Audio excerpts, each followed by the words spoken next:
pasando en Ucrania desde diferentes puntos de vista. Ustedes saben que nosotros estamos en vivo, con Gabriel Michi desde allá, que permanentemente llegan imágenes que tienen una y otra lectura, pero nuestra idea, ya lo hicimos ayer y lo vamos a hacer durante todos los fines de semana, que los tiempos de la información nos permiten detenernos, analizar con personas que nos ayuden a entender en profundidad el conflicto. El señor que está aquí a mi izquierda es Alberto Hutchenreiter. Alberto, voy a leer su currículum, es autor de varios libros y es doctor en Relaciones Internacionales.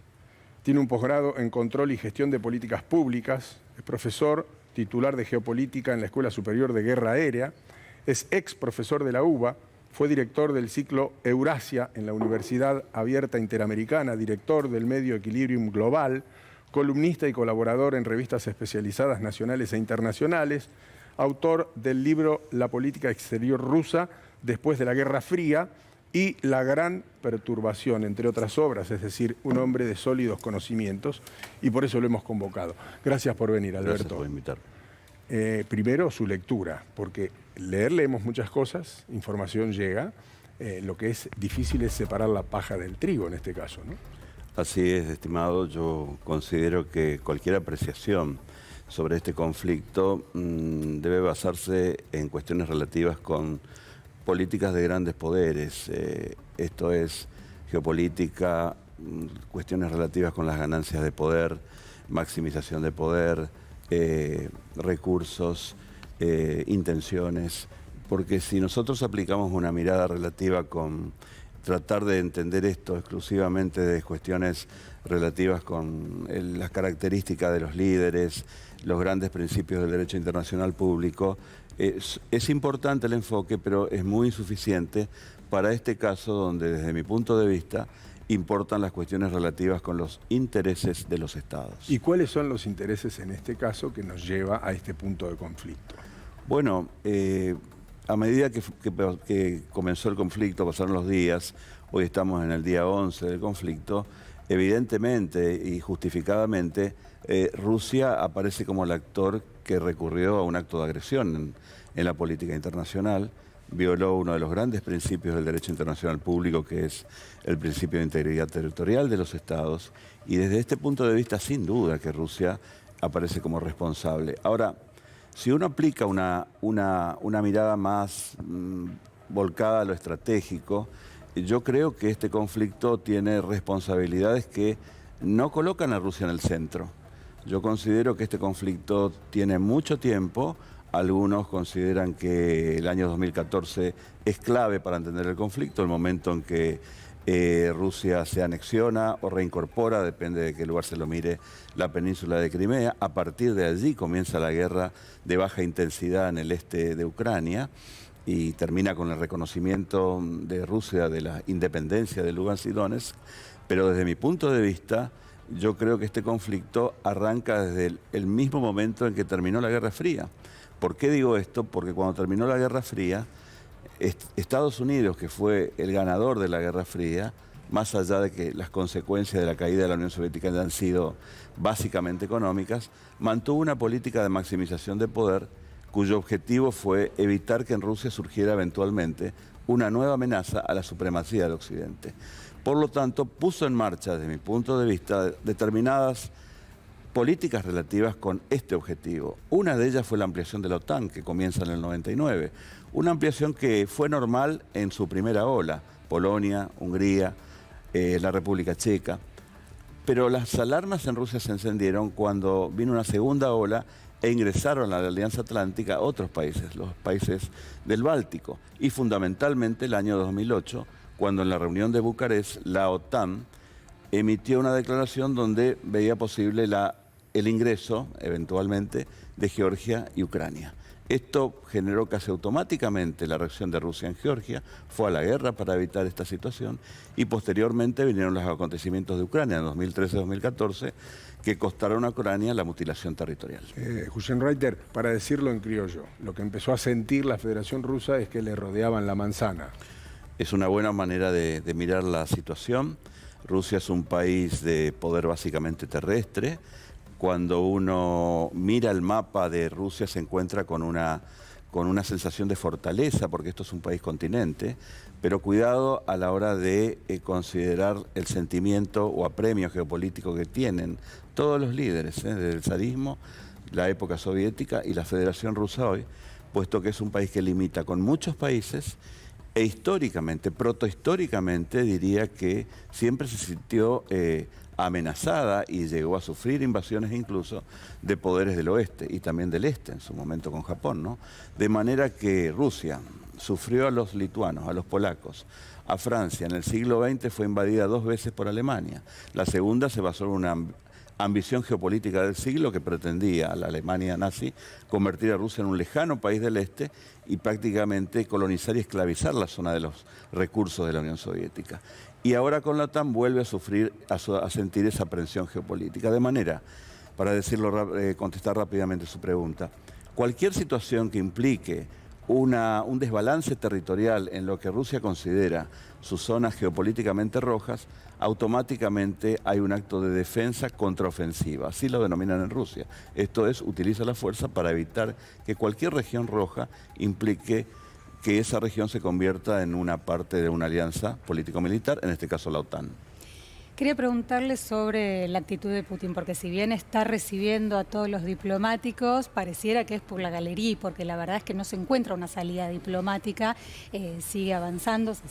Usted dice, esta contraofensiva, si se quiere, parecería que por los caminos diplomáticos no se llega a ningún lado y que no va a ceder en su, no sabemos, ambición de reconquistar Ucrania.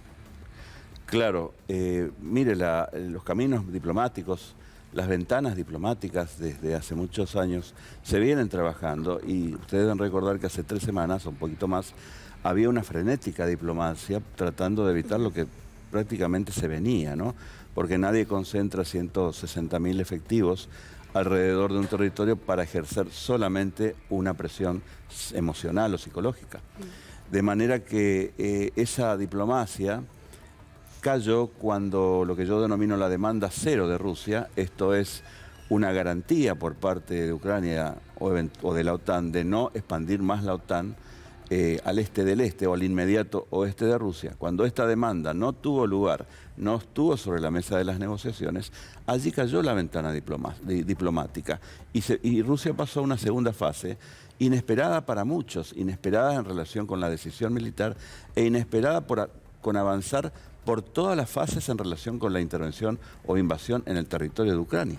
Alberto, justamente te quiero preguntar por eso, porque lo vimos en todos los medios internacionales que Occidente y concretamente Estados Unidos, a través de conferencias de prensa, venía advirtiendo sobre esta invasión y sobre este ataque. Pese a eso, ¿pudo hacer algo para evitarlo? Porque las advertencias estuvieron, pero no lograron, a pesar de ver estas 100.000 tropas en territorio y en la frontera, no hicieron nada para evitarlo.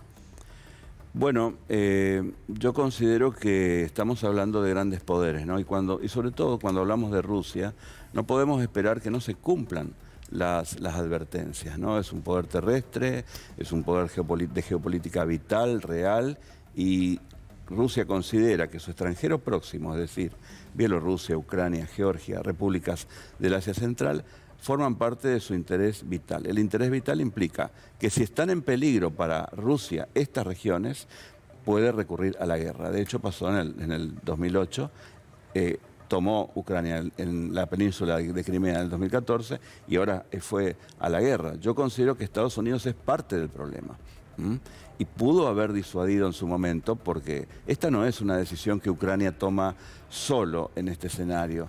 Hubo una cuestión relativa con de colocar cierta orientación de Ucrania hacia la OTAN. Y aquí hubo para mí un ausente, que en inteligencia también falló, que es Europa. Europa, que tiene unas características relativas con un mundo basado en lo jurídico, en lo institucional, donde se ha olvidado un poco de la geopolítica, y este conflicto le plantó la geopolítica en el centro del continente, debió haber tenido una geopolítica más propia en cuanto a una diplomacia de trabajo sobre Ucrania particularmente, porque no podemos pensar que una Ucrania que es un pivot geopolítico, que puede tener perfectamente buenas relaciones con Occidente y con Rusia, incluso con Occidente puede ser parte de sus estructuras económicas, haya creado una situación como esta desafiando a Rusia, ¿no es cierto? Porque el objetivo de Rusia era una garantía de que no se iba a expandir eventualmente la OTAN al este. Se queda Alberto Husenreiter con nosotros, pero vamos a hablar con un argentino. Intentalo, creo que está Vicente en línea. Vicente, no sé si me escuchas. Ahí está, ahí no se Sí, escucha. te escucho. No sé si llegaste a escuchar mi pregunta, pero ¿qué sensación tenías a esta altura de la guerra con respecto a Kiev? ¿Pueden tomar Kiev definitivamente? Hablabas de lo buena que estaba haciendo la defensa en Ucrania.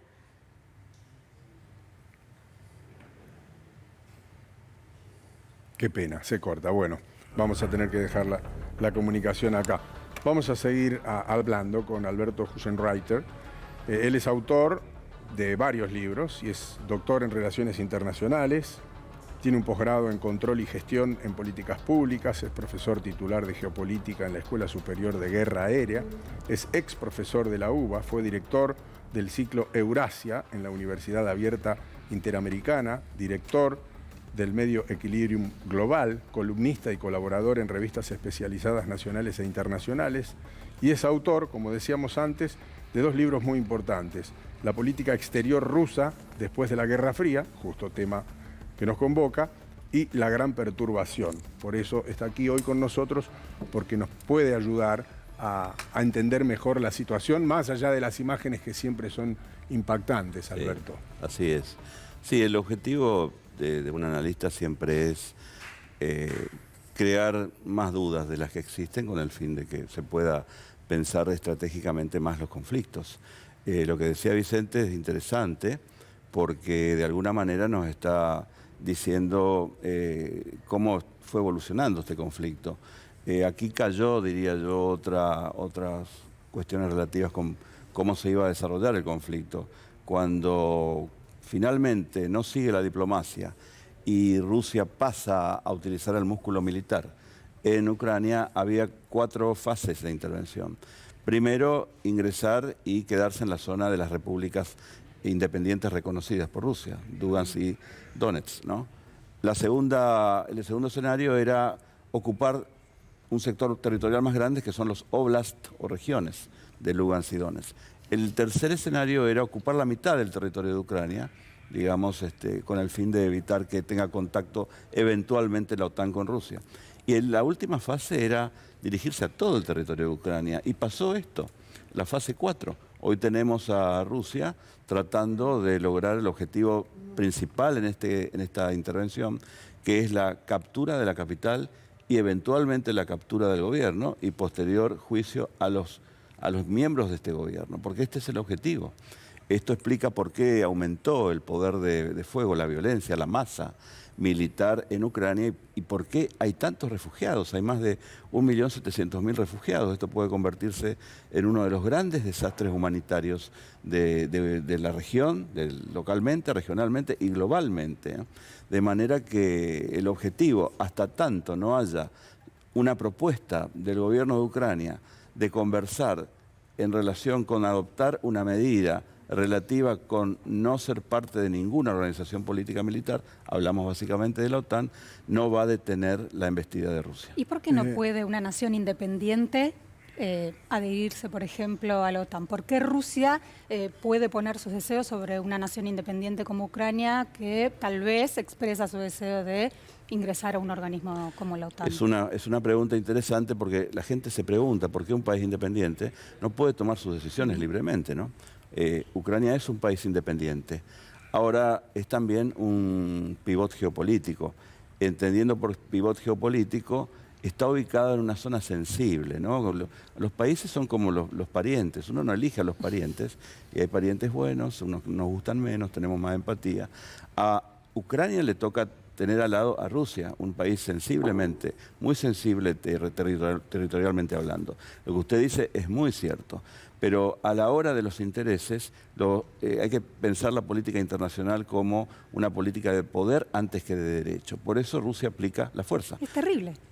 Sí, ahora yo le digo que si México mañana, no va a ocurrir esto, pero forma una alianza política militar con China o Rusia, o en cualquier zona del Mare Nostrum norteamericano, Centroamérica o el Caribe, Estados Unidos va a reaccionar de la misma manera. Y si en China, en el Mar de la China, se establece una base militar en zonas postpatrióticas de China, China va a reaccionar de la misma manera.